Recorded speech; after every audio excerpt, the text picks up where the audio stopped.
All right, let's do this.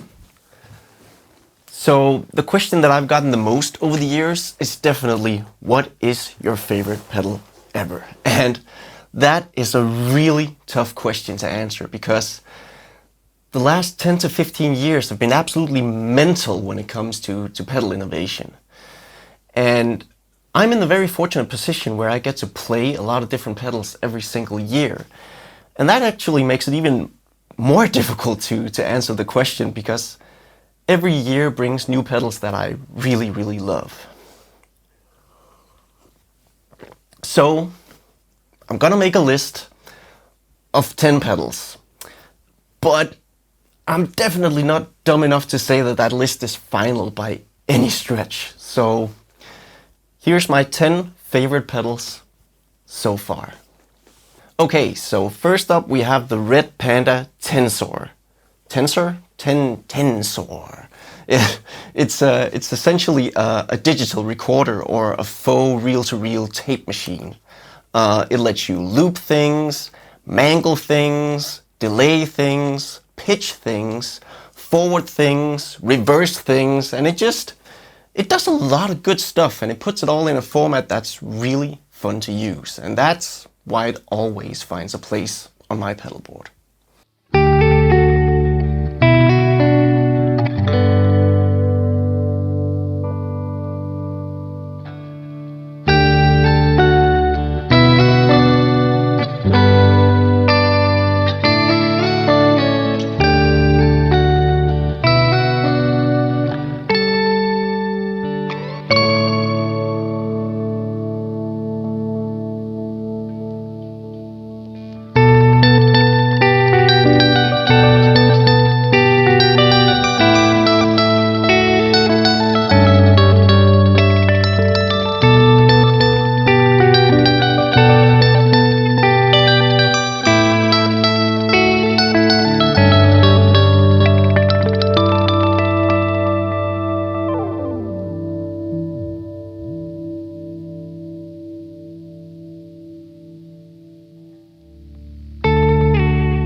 Next up we have the Old Blood Noise Endeavor's Darkstar, and this thing was seriously an ambient revelation for me back when it was first released.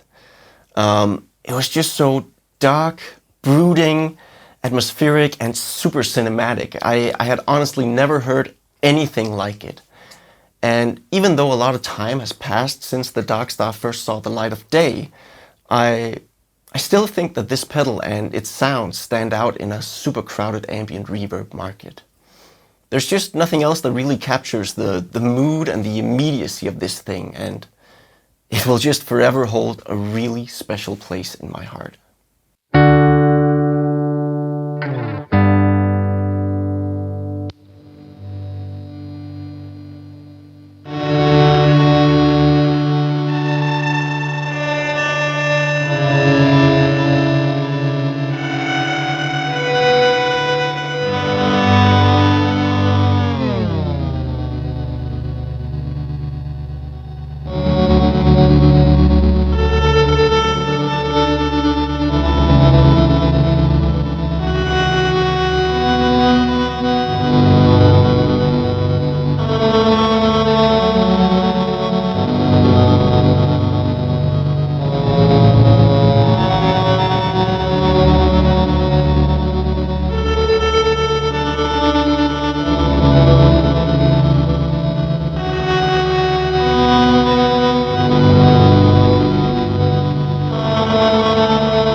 Okay, it's time to say hi to the SolidGoldFX Lysis Mark II.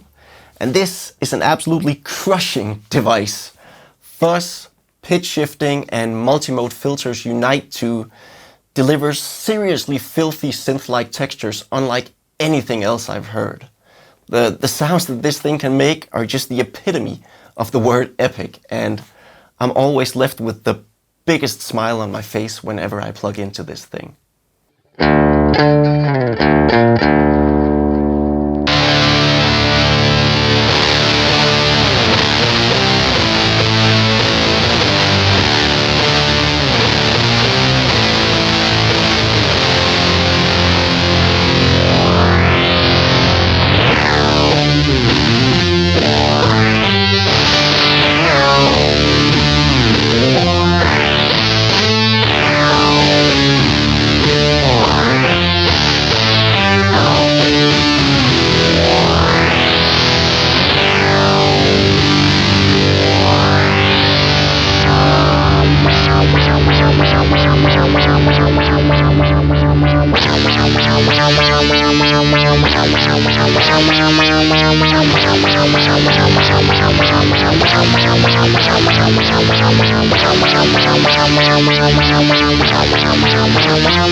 Next we have the Death by Audio Space Bender.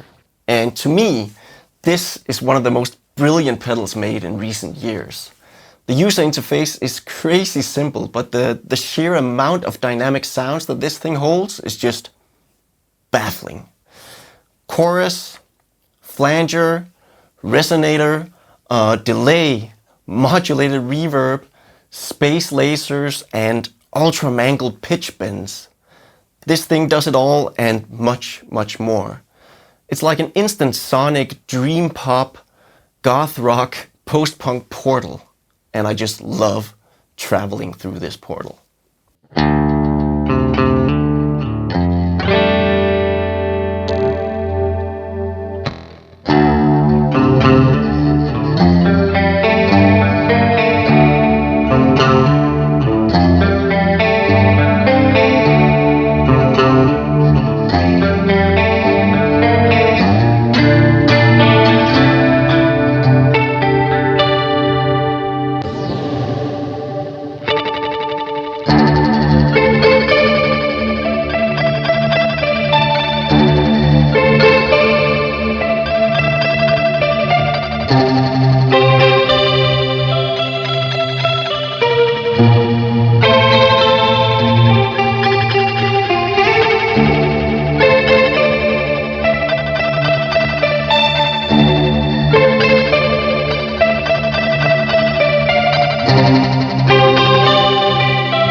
If you know me and you followed this channel for a while, then you know that this list wouldn't be complete without a synth pedal on it. And my go-to synth pedal for the last couple of years has been the Boss SY200. Now, this is not the most tweakable synth pedal on the market, but what it might lack in terms of customization, it definitely makes up for in sheer amount of sounds and ease of use and how fast and flawless it tracks, which makes it a treat to use both live and in the studio. This pedal has practically been nailed to my pedal board ever since it got released.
Now, if you're a hardcore The Pedal Zone fan, then you knew this pedal was coming. It just has to be on the list. And I'm of course talking about the Earthquaker Devices Dispatch Master. And I'll be honest to say that this pedal might not be the flashiest coin in the pedal pond anymore, but the importance that it holds to me and my own journey into this whole world of effects is just unmatched. Like, if I hadn't acquired an original Dispatch Master back in the day, then I wouldn't be in this room. It wouldn't happen. Oh, and look, this one is signed by Jamie Stillman himself, eh? Not so humble brag. The Dispatch Master just delivers some amazingly organic reverb and delay tones, and the range and interplay between the four controls is just so perfectly tweaked that it's basically impossible to find a bad sound in this thing. Like I dare you to find one. I haven't been able to find one. And I've recommended this pedal to so many people over the years, and I'll keep recommending it because everybody can use what the Dispatch Master has to offer, which is just great sounding, easy to use ambience.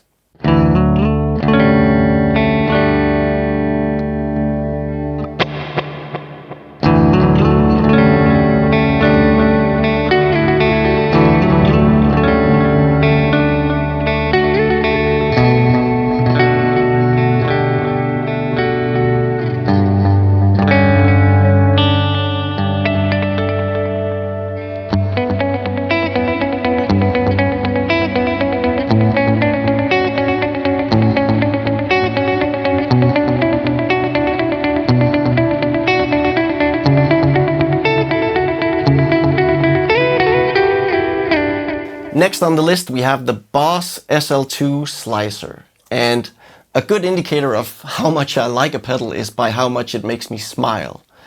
And the Slicer, it doesn't just make me smile, it makes me laugh out in pure disbelief of how insane the sounds are. This pedal sequences volume, pitch and filters in order to add intricate rhythmical patterns to your playing, and I'm just always left with new riffs and new ideas every single time I plug into this thing. I've been using the OG big box slicer for a long time, but I have to say that the new compact version just does everything that the old one does and more. Boss just killed it once again.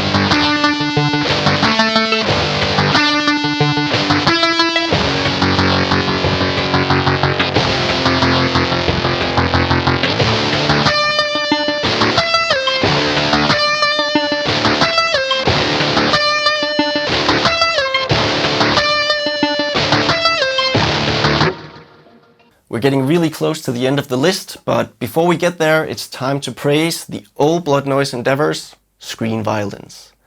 And I have to say that I'm pretty blown away by how important this pedal has become to me in such a short amount of time. Like, this is the core of my pedal board. This is the device that defines and ties my entire signal chain together. It's a stereo drive and stereo reverb / modulation device in one. And even though I love the big ambient spaces and aggressive distortion tones that it can produce, I actually use it more as a subtle spatial widening and edge of breakup provider like 90% of the time. And it just makes everything before it and after it sound bigger and better.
Alright, we've come to the end of the list, and if you've been counting along, then you've probably noticed that I've only mentioned 8 out of 10 pedals so far.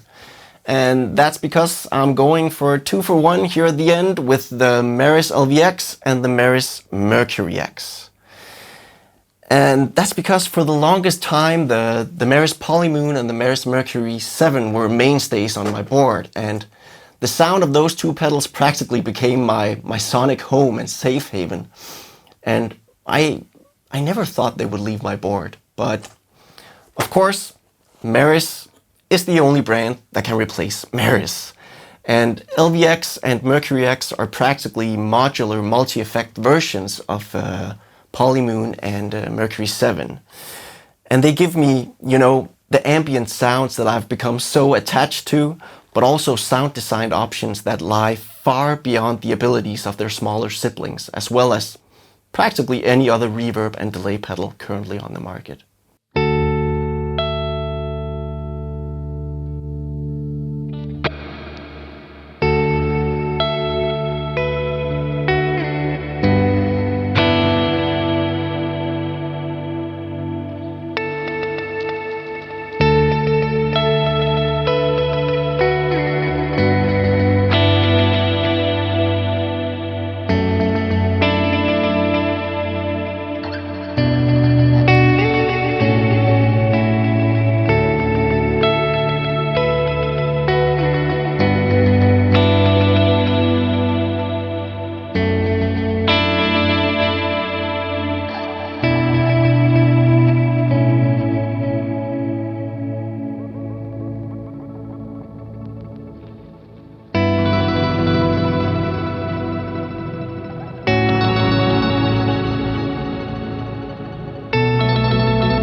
Okay, that's it, gang. We're at the end of the list. I always feel weird when making list videos. I always feel like I forgot something or left someone out. I seriously hope I didn't hurt any pedals' feelings here. But of course, this shouldn't all be about me, so I want to hear about your favorite pedals as well, so please drop a list in the comments below. I can't wait to read them all. And if you want to hear more from my favorite pedals, then check out this playlist I made right here with some full demos and tutorials on them. And if you enjoyed this type of content, then please consider hitting subscribe. It would really help and mean a lot. And finally, remember you can get all of these pedals and many, many more over at thepedalzone.com. You've been awesome. I've been Stefan, and I'm checking out. Bye.